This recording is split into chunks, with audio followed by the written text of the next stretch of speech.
Kenapa orang yang ibaratnya nggak duta kok ikut? Dalam segala proses itu tidak ada yang sia-sia. Ketika bergulat di suatu wadah seperti FKIP akan lebih panas.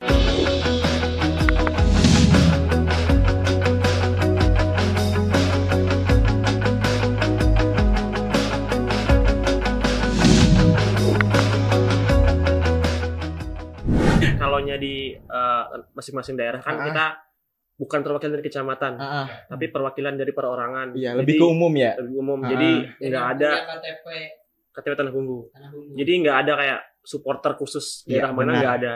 Dan ketika kita masuk ke ruang lingkup kampus, otomatis orangnya semua orang-orang yang akademisi. Iya, terseleksi. Orang-orang yang mungkin akademisi yang andal-andal. Jadi ketika bergulat di suatu wadah seperti FKIP akan lebih panas. Iya.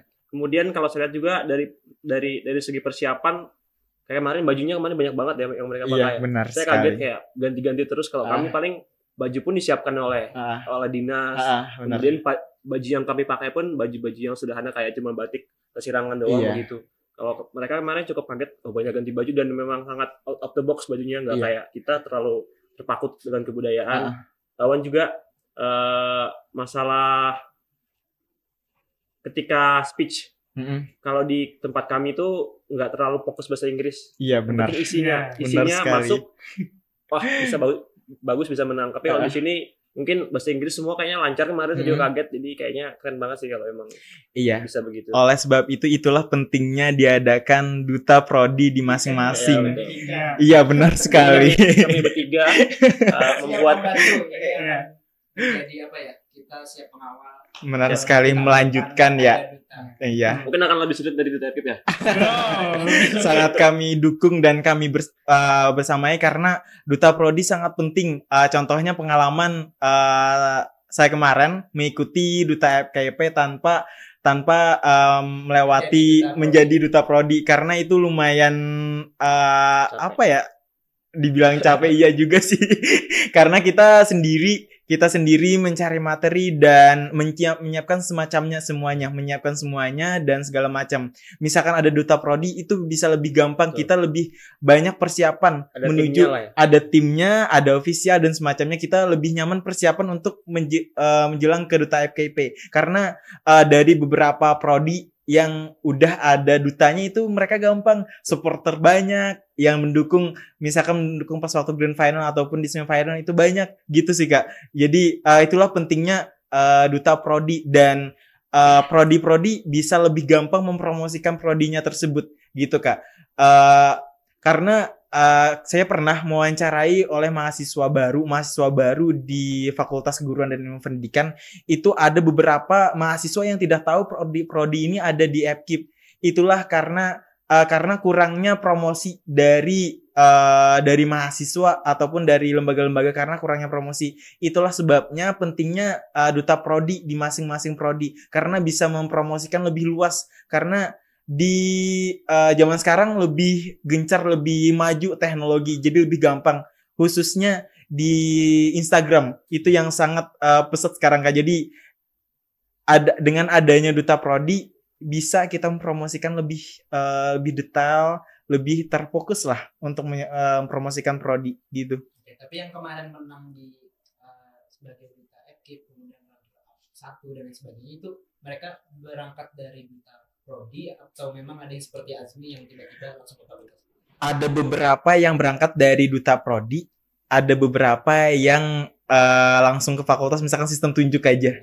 Iya.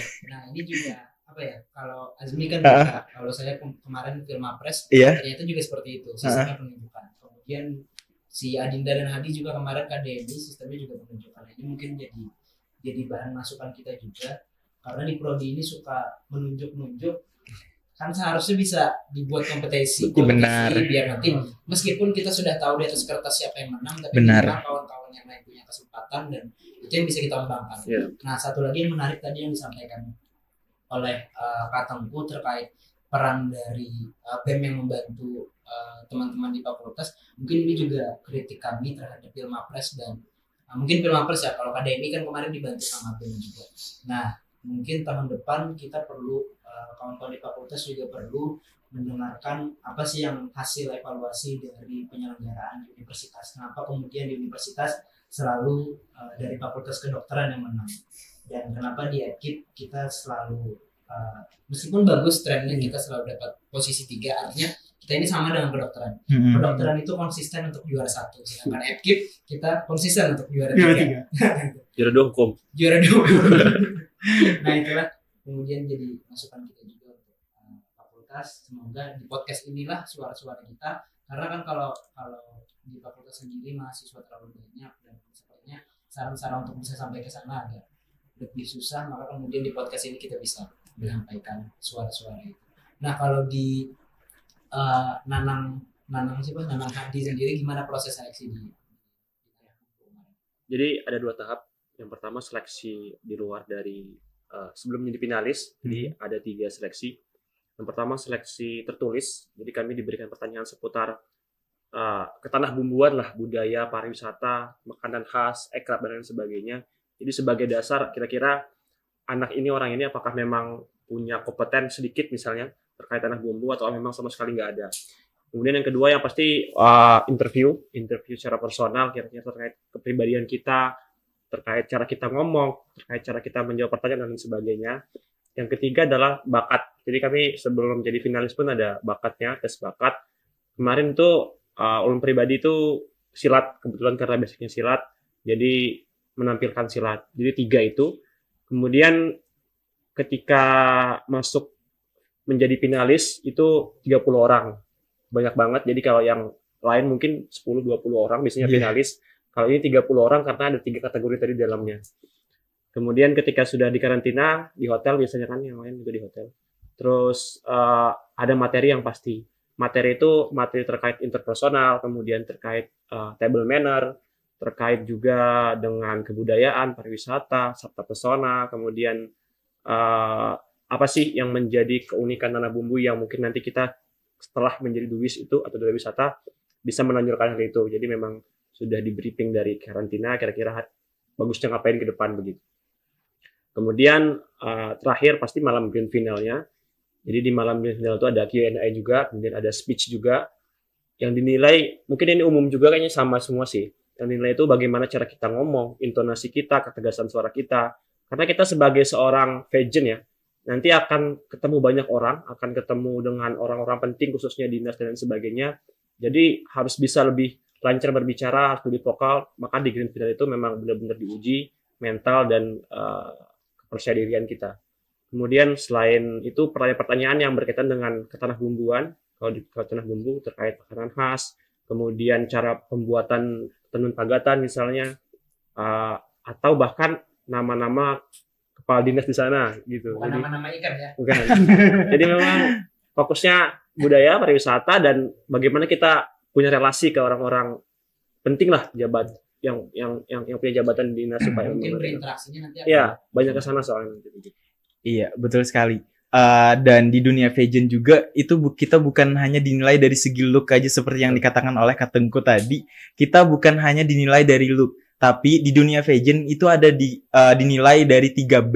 Yang pertama brand, beauty, and behavior. Iya, jadi bukan hanya look yang number 1, bukan. Jadi ada beauty, brandnya, kepintarannya gimana pengetahuannya, itu yang sangat dinilai. Jadi bagi teman-teman yang takut nih dan insecure sama look, sama tinggi badan, sama intinya beauty-nya insecure, itu jangan khawatir karena bukan di dunia pageant bukan hanya dinilai dari sana, akan tapi juga dinilai dari pengetahuannya gimana, cara berbicaranya gimana, cara attitude-nya gimana, karena di dunia pageant atau dunia perdutaan itu attitude number 1.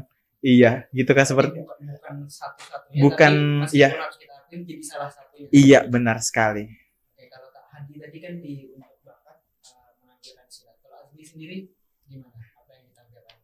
Kalau aku pribadi banyak ada berbagai macam. Yang pertama itu ada tari lebih ke tari sih. Tari yang pertama kalau di Nangggaluh di tingkat kabupaten itu tari rampak selawat. Terus di provinsi kemarin tari kuda gepang tapi kemarin berpasangan. Iya. Dan ada juga fashion show, catwalk, terus di Duta FKIP kemarin menampilkan kuda gepang lagi, akan tapi itu kuda gepang yang perorangannya sendiri lah ya. Nah, itu kan perlu proses belajar ke sana. Benar. Sudah punya pengalaman, artinya sudah bisa menari dan sebagainya sebelum jadi duta, atau memang mempersiapkan itu untuk menjadi salah satu persyaratan duta? Sebenarnya untuk bakat itu bakat yang diolah-olah sih Kak, karena kalau karena wajib menampilkan bakat, dan aku sendiri itu tidak ada basic menari, dan pas di kabupaten kemarin itu sekitar 1 minggu full latihan sama coach juga. Perlunya pastinya itu memerlukan biaya pelatih dan semacamnya, dan karena kita berniat dan sungguh-sungguh lah ya, jadi menyiapkan segalanya itu dengan maksimal.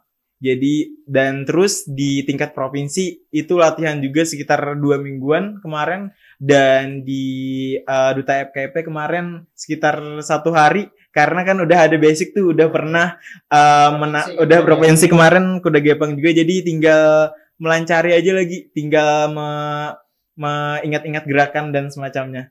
Iya, jadi untuk bakat di Duta FK itu kurang nggak terlalu inilah persiapannya, karena sudah ada basic sebelumnya. Oke, kalau himpunan sekalian mau mengundang untuk menari juga boleh. Kayak LB kemarin yang Becky ternyata sering dipanggil baca doa di MC dan sebagainya. Kalau Kak Timo sendiri gimana penampilannya kemarin? Kalau untuk penampilan kurang lebihnya sama Hadi, karena kebetulan punya basic di bidang silat. Jadi pada dasarnya kenapa saya nampilkan silat sih, pada dasarnya memang karena punya basic. Dari situ kebetulan juga dari SMP sudah punya keahlian dalam bidang itu, terutama tarian tunggal ya, karena itu umum banget untuk semua silat mempelajari itu. Jadi setelah mempelajari, dan untuk Duta FKIP ini penyempurnaannya dalam waktu 1 minggu, karena kebetulan memang sangat banyak gerakannya. Bahkan kemarin itu agak sulit juga mencari alat-alatnya, terutama toya kemarin yang agak susah mencarinya, karena toya itu semacam bambu, tongkat bambu ya, yang lebih panjang. Karena itu kemarin cukup susah mencarinya, maka saya memang lebih meminjam golok aja sebagai gerakan tunggal yang kedua. Jadi hanya dua ilmu ibaratnya dalam penampilan di Duta kemarin. Jadi pada dasarnya kalau memang punya kemauan untuk semuanya ditampilkan boleh gitu, karena itu kembali ke kemauan kalian mau memaksimalkan apa yang mau ditampilkan. Jadi seperti itu sih kalau. Iya, benar sekali. Dan setiap perdutaan atau pageant duta apapun itu pasti ada menampilkan talent atau menampilkan bakat. Jadi setiap orang itu pasti mempunyai bakat, tinggal kitanya aja lagi menggalinya bagaimana, kita memfokuskan atau mengarahkannya bagaimana. Dan misalkan nih ada beberapa orang yang banyak misalkan memiliki bakat menari, bakat silat, bakat voice over dan semacamnya, itu kalau mau ditampilkan semua boleh, asalkan dikemas dengan rapi, dikemas dengan baik untuk penampilannya. Misalkan kayak aku kemarin di Duta FKIP itu ada 2 bakat. Yang kemarin ada voice over dulu, baru sama menari kemarin. Jadi voice over tuh semacam penyambutan kita sebelum tampil, baru tuh. Dan itu tuh langsung live langsung voice overnya langsung, bukan rekaman kemarin tuh. Jadi langsung penyambutannya tuh bukan dari MC yang menyambut kita, tapi kita sendiri yang nyambut diri sendiri gitu nah. Iya, jadi misalkan bagi teman-teman yang mempunyai banyak bakat ataupun yang belum mempunyai bakat, gali mulai sekarang. Setiap orang tuh pasti mempunyai bakat. Misalkan bakat pidato, bakat tilawah ataupun semacamnya, asalkan kita bisa mengemasnya dengan baik gitu Kak. Bahkan ada yang mengaji loh. Iya, ada yang mengaji. Itu ngaji itu salah satu bakat juga. Iya, asalkan kita bisa tuh mengarahkannya bagaimana gitu. Kalau durasi tampil kan, kalau tadi Azmi dua bakat. Berarti kan Kalau yang lain 1 berarti durasinya apakah sama? Tetap sama biasanya. Iya, sama. Tetap sama. Kemarin berapa ya? 5 menit kalau nggak salah. 5 menit. 5 menit. Jadi terserah kita mau menampilkan apa, mau berapa bakat, mau berapa talent, itu terserah. Intinya 5 menit. Juri itu taunya 5 menit aja. Udah 5 menit udah terserah kalian. Asal nggak 5 menit nggak ngapa-ngapain. Iya benar sekali. Selain 3 jam nanti. Selain bakat Mas Rizal kalau kemarin di Profesi Red harus memang niat. Jadi dia menang karena dia bawa gapura ke dalam hotel. Bawa gapura ke atas panggung, jadi ya penampilan. Iya, karena konsepnya memang pedesaan seperti itu dan menari. Jadi selain dia memang punya bakat dari pribadi, memang harus benar-benar niat supaya memang all out dan juri itu notice gitu. Benar. Selain itu juga perlu anggaran. Benar sekali. Dan perlunya tim juga. Itulah tim pentingnya official. ada naungan duta. Benar. Naungan di prodi kan duta. Benar. Relasi. Benar. Relasi jangan lupa ya kan. Mungkin kita sedikit beralih karena itu sensitif. Kita masih semester 6. Iya. Saya 2 semester. Iya. Nah, mungkin kita beralih ke pertanyaan berikutnya. Apakah di dalam proses kan ada proses administrasi ini? Benar. Nah, apakah peran prestasi itu atau misalkan kita punya prestasi, apakah kita lebih mudah untuk lolos ke sana atau seperti apa? Siapa dulu nih? Siapa? Boleh mungkin saya. Ya. Oke. Kalau prestasi akademik sepertinya nggak terlalu menonjol ya. Kalau saya pribadi maksudnya nggak terlalu menjadi poin utama, point of view ketika penjurian oleh juri.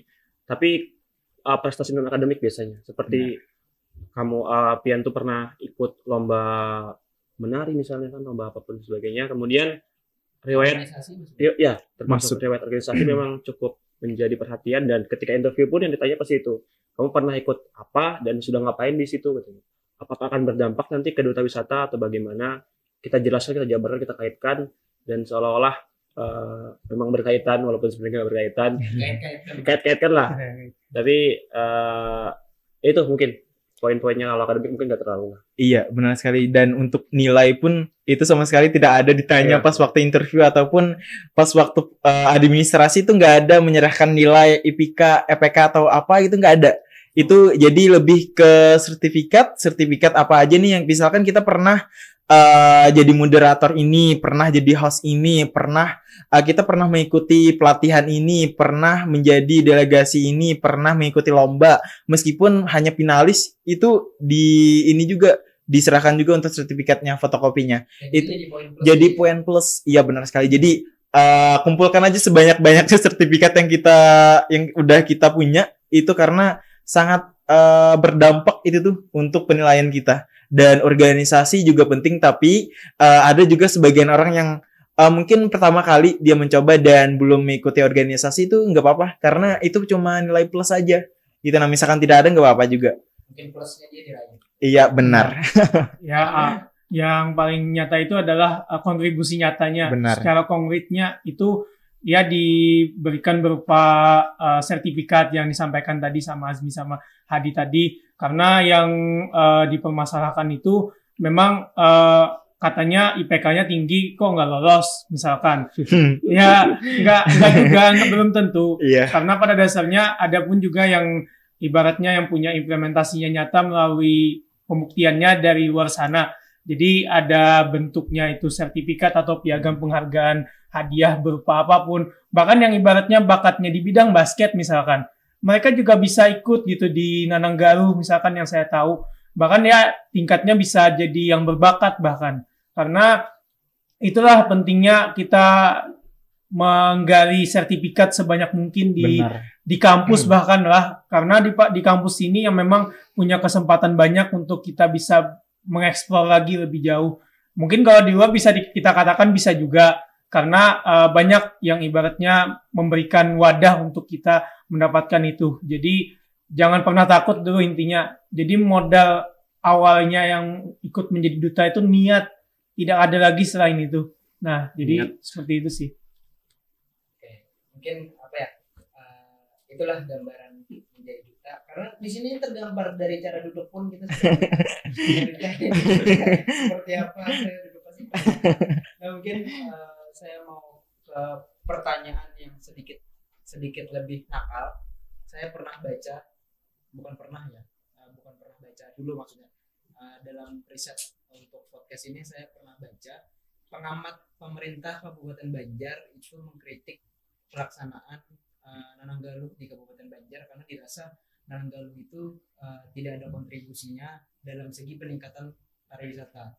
Malah hanya terkesan stigmanya adalah Nananggaluh atau duta itu hanya sebagai pembawa baki, hanya sebagai pendamping dan penyambut tamu, hanya sebagai sebagai orang yang dipajang lah di depan seperti itu.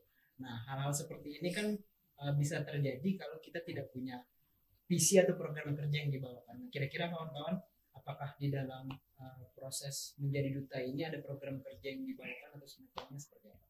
Mungkin dari Kak Tengku dulu karena sudah Demis. Nah, jadi kalau dikatakan stigmanya itu umum ya, karena tidak mungkin pasti ada orang juga yang kurang suka dengan duta misalkan lah ibaratnya. Jadi yang dikontekstualkan kembali adalah kontribusinya tidak hanya dalam hal omongan aja, namun bentuk nyatanya bagaimana. Jadi dari situlah yang saya harapkan kepada teman-teman duta FKIP selanjutnya yang sudah saya pesankan, kalau bisa berikan kontribusi yang lebih nyata lagi, karena masih banyak ibaratnya yang dari duta FKIP tahun 2022 itu punya kekurangan juga. Jadi dari situ kita perbaiki, kita wujudkan untuk lebih baik lagi, karena mindset orang pasti banyak yang bakal menyampaikan bahwasanya, wah duta FKIP ini ngapain aja sih gitu. Misalkan contoh kecilnya ya kayak gitu. Jadi alangkah baiknya gitu untuk kedepannya tuh setidaknya mereka perlu menjalankan atau menjadi wadah terdepan dalam hal membicarakan berbagai stigma-stigma yang ada di kampus misalkan, terutama kekerasan seksual yang paling marak bahkan itu. Jadi kita tidak perlu untuk dipanggil dulu, namun kita yang akan menyampaikan itu dulu, karena kitalah yang paling depan untuk menyampaikan itu. Dipanggil siapa maksudnya? Dipanggil fakultas. Ibaratnya menunggu kita arahan, menunggu arahan. Lebih inisiatif. Ya, tingkat inisiatifnya harus lebih tinggi lagi bahkan gitu. Nah, karena jelas kalau kita pandang bahwasanya kalau untuk berinisiatif itu kadang-kadang kita nunggu arahan dulu, takutnya nanti salah dibilang. Padahal kenyataannya dari sinilah kesempatan awal kita untuk melakukannya. Jangan menunggu gitu. Nah, karena kalau menunggu, kalau pada akhirnya kena ada kejadian kan kita akan merasa nyesal gitu, kenapa telat gitu untuk menyampaikan ini. Nah, dari situ mungkin yang kita kedepankan lagi terkait stigma hanya sebagai pembawa baki atau apapun yang berhubungan dengan kegiatan duta yang ibaratnya masih kurang. Itu wajar bahkan gitu dalam keadaan itulah manusia, ibaratnya tidak mungkin kan kita pasti bagus terus, pasti ada kekurangannya juga gitu. Berarti inisiatif mungkin disertai dengan komunikasi dan koordinasi yang baik. Jangan kemudian inisiatif mengambil ranah-ranah yang tidak Azmi mungkin boleh menambahkan, karena tadi ini sepertinya nasihat dari si sepuh kalau kita di dalam ini. Oke. Baik, terima kasih banyak sesepuh dari duta FKIP. Siap senior. Iya. Abang-abangan. Oke. Sudah jadi abang. Iya. Siap. Jadi insya Allah kami akan melanjutkan program-program kerja yang belum terlaksana mungkin ya dari kakak tahun 2022, dan ada beberapa program kerja baru juga dari angkatan 2023 mengenai di duta FKIP. Pastinya tadi seperti yang saya katakan tadi akan kami himbau dan akan kami bersamai dan terus follow up terus bagi program studi yang di lingkungan FKIP yang belum ada dutanya dan belum menerapkan duta prodi lah gitu Kak. Jadi itu salah satu program kerja kami dan ada beberapa di sosial media juga. Jadi kami berusaha memecahkan stigma-stigma yang kurang jelas, yang kurang yang katanya pembawa baki dan semacamnya, dan cuma hanya pajangan aja.